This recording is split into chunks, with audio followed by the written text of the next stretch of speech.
kuchukua fomu na kuirejesha hivi leo sio ni kutekeleza kwa vitendo kauli yangu niliyoitoa hapo awali, na pia ni kuwathibitishia kwamba wakati ule nilipotangazania haikuwa kutikisa kibiriti wala haikuwa kuangalia maji bali tulikuwa na dhamira ya dhati kabisa ya kutafuta uongozi wa nchi hii katika nafasi hii ya urais, ili kuwaongoza Wazanzibari kutafuta kile wanachokitafuta, Zanzibar wanayostahiki na maisha wanayostahiki.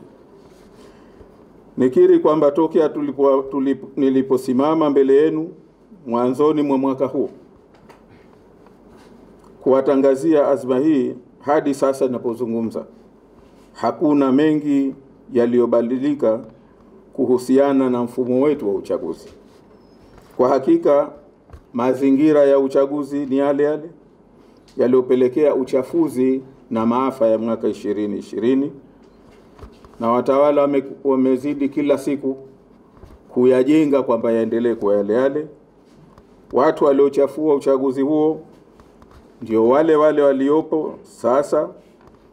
Matendo wanayofanya kuelekea uchaguzi wa 2020 wamekuwa wakiyafanya siku hadi siku, hatua kwa hatua.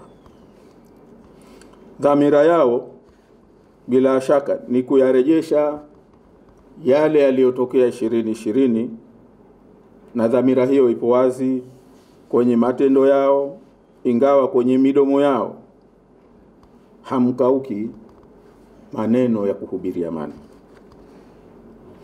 Swali kubwa kutoka kwenu naamini litakuwa, ikiwa hali ni hiyo, kwa nini unaamua kuingia kwenye uchaguzi huu?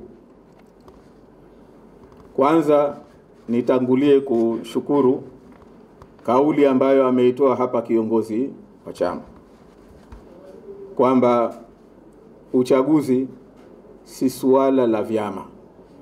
Vyama ni vyombo ambavyo vimelazimishwa kwa katiba yetu kwamba lazima vitumike kubeba haki hiyo, kubeba msingi huo wa wananchi katika nchi yao.